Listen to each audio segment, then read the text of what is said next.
Grüß euch miteinander und herzlich willkommen zu der Panoramasendung von der Plattform J. Wir haben zwei Themen, gehen ins Oberland. Zuerst zum Rocks am See nach Spiez. Und dann reden wir mit einem Trailrunner, der die grössten Trails im Oberland macht diesen Sommer.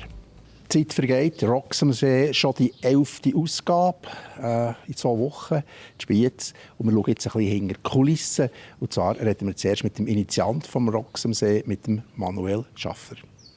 Zwischen bin ich auch immer wieder in der Bucht. Aber schon primär, wenn es um das Rocks am See geht. Sei Vorbereitung während der Tage und Nachbereitung. Aber wenn ich arbeite, komme ich sehr gerne noch zwischen daher. Besonders hier in Pura Vida. Die Zusammenarbeit ist zwangsweise da, weil sie halt einfach da sind, da haben wir gar keine Wahl. Aber es ist natürlich eine wunderschöne Zusammenarbeit, sie sponsern uns auch, es ist ein starkes Miteinander. Der eine Teil ist eigentlich wie außerhalb des Geländes, die vielleicht ein bisschen das Feeling haben, aber nicht reinkommen. Und der andere Teil ist auch, dass sie seit manchem Jahr auch immer einen Foodstand machen. Mit super leckeren Burger unter anderem. Allen voran ist sicher die Veranstaltungsfirma Rampenlicht, die wir seit manchem Jahr zusammen arbeiten. Aber nachher haben wir auch kleinere Lieferanten oder auch Foodstandbetreiber, die seit manchem Jahr da kommen. Und natürlich die wichtigsten und grössten Partner sind die immer als Helfende mitwirken bei uns und all die treuen Gäste, die alle Jahre wieder kommen. Die Aktion, die wir letztes Jahr gemacht haben mit den Hero-Tickets, das war, weil es doch ein bisschen trist war letztes Jahr. Und dann haben wir uns entschieden, so einen Aufruf zu machen. Und da haben wir mega viel Support bekommen. Das war zum einen natürlich für den finanziellen Aspekt abzudecken. Aber das andere war auch, dass man einen moralisch-emotionalen Support hat bekommen. Gesehen hat, dass dieser Anlass wichtig ist für viele Leute hier. Und das gibt ein mega schönes Gefühl und das gibt Energie, für wieder weiterzumachen. Für mich ist so ein Geheimfavorit wird Gardner and the Tree sein. Ich finde, qualitativ ist das etwas vom Besseren, was die Schweiz vorgebracht hat. Und ich sehe hier auch Potenzial, dass die international Fuß fassen werden. Man schaut das sich mal an, dann hocken wir mal zusammen, was so ein bisschen zueinander passen, was vielleicht bekannt ist, was schon im Rockset-Spiel gut gezogen hat. Und dann gibt es sicher eine gute Mischung daraus. Das wäre mit Ante Portas, dem sehr guten Gig im Rocks. Ich habe es letzte Woche auf dem Musikschiff gesehen und 1 Goldie mitgenommen. Das Bandlied habe ich noch nie live gesehen. Ich kenne es vom Radio, Best Talent. Und verfolge es natürlich auch gerne.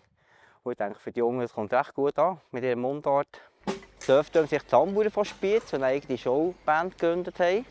Für einen guten Start für am Samstag das Konzert abzueröffnen. Wir sind jetzt schon das 5. Mal dabei. Und es ist natürlich eine riesen Ehre, Spiez im Heimatdorf aufzutreten, in dieser wunderschönen Bucht. Wir sind eine mega coole, eingespielte Truppe, die Rhythmus und Musik, Trommelakrobatik eigentlich machen und richtig krachen.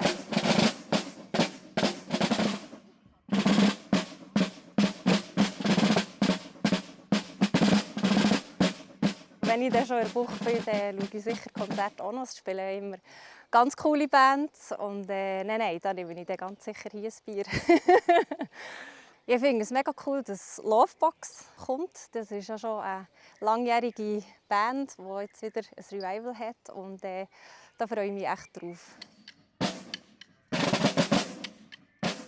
Spiez, weil es halt daheim ist und viele Leute da sind, die man kennt, will man es natürlich extra gut machen. Und darum bin ich schon immer ein bisschen nervös. Aber natürlich eine riesige Vorfreude. Die Surftrömmer von Spiez, die also dem Rocks am See werden auftreten, 25. bis 27. Juli. Ende August ist dann das grosse Seaside Festival und schon über das Wochenende ist das Interlaken das Greenfield Festival. Da sind wir auf der Website natürlich immer aktuell dabei mit den neuesten Bildern und Reportagen. Und am Sonntag selbstverständlich ist ja Abstimmungssonntag, eidgenössische Abstimmung und kantonale Abstimmung über das Kunstmuseum und das Thunsee Stadtpräsidentinnenwahlen. Da sind wir dabei, etwa auf die 2 soll dort Resultat bekannt werden. Und jetzt gehen wir von der Kultur zum Sport. Das Berner Oberland ist ja nicht nur irgendwie ein Ort, ein Eldorado für Festivals, sondern auch ein Eldorado für Laufveranstaltungen. Wir haben einen Runner getroffen, und zwar einen 35-jährigen Bündner von Ilams, der Marco Wildhaber.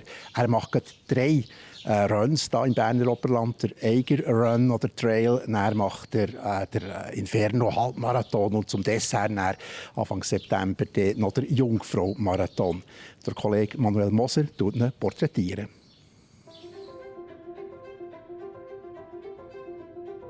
Was war bis jetzt das Schönste am Wettkampftag?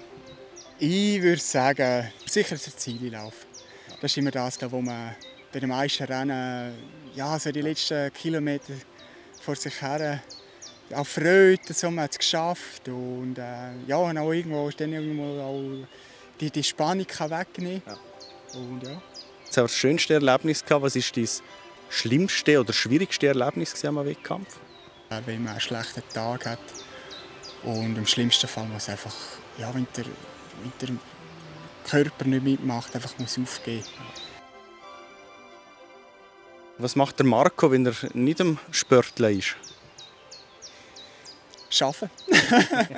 Nein, ich bin wirklich, ich arbeite 80%. Und ich schaue das immer eben auch als bisschen nicht immer als Müsse an. Ich finde das auch ein bisschen eine Abwechslung in meinem Alltag, mal etwas anderes denken. Aber sonst gehören sicher auch einfach in die Berge gehen. Es muss auch nicht immer Springen sein. Es kann mal alpine Sachen sein, schöne Genusssachen. Auch nicht immer auf die Zeit schauen, nicht immer auf die Tour schauen. Auch nicht immer die Distanz entscheiden, auch nicht die Höhenmeter. Ja, einfach so Sachen geniessen. Du machst 3 Wettkämpfe im Berner Oberland.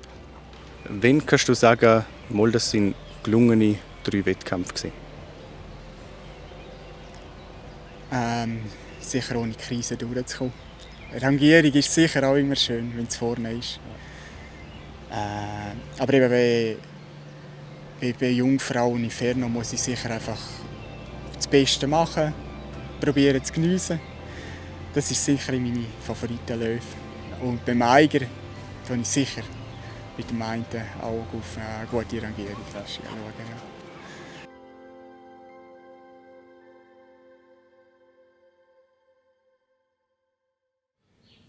Soweit das Porträt von Marco Wildhaber, dem Runner, dem Bündner, der also ins Oberland kommt im Sommer. Gemacht hat es der Manuel Moser. Das wäre es von der Plattform J. Selbstverständlich jetzt ein Haufen Beiträge auf unserer Website. Geht schauen. Am Sonntag sind wir eben sehr aktuell bei den Abstimmungen und Wahlen. Jetzt wünsche ich euch ein schönes Wochenende. Macht's gut und habt es schön. Hier ist das Wetter auf der Plattform J am Freitagabend. Liebe Zuschauerinnen und Zuschauer, ganz herzlich willkommen. Das Hochdruckgebiet kann sich von Westen her immer mehr in den Alpenraum ausbreiten und das wird in den nächsten paar Tagen für unser Wetter verantwortlich sein. In der Nacht auf den Samstag wird es schon oft sternenklar und wir können uns dann morgen am Samstag über einen sonnigen Sommertag freuen. Startet immer am Morgen schon mit viel Sonne und Temperaturen knapp über 10 Grad. Am Nachmittag wird es dann sommerlich warm. 6-27 Grad erreichen wir verbreitet und abgesehen von ein paar wenigen Quellwolken ist es schlicht und einfach ein sonniger Samstag. Ja, und Sonne ist dann als Stichwort für die nächsten paar Tage bis weit in die kommende Woche hinein. Wird es mit dem stabilen Wetter weitergehen. Vielleicht gibt es dann ab der Woche Mitte lokale Hitzegewitter, speziell in den Bergen, kann man nicht ganz ausschliessen. Grundsätzlich aber in den nächsten Tagen viel Sonne. Vom Sonntag bis zum Dienstag sommerlich mit um die 25 Grad und dann wird es sogar wieder hochsommerlich. Die Temperaturen gehen darauf in die Richtung von 30 Grad. Das waren, meine Damen und Herren, von den sonnigen Aussichten hier auf der Plattform J. Danke fürs Zuschauen und ganz ein schönes Wochenende.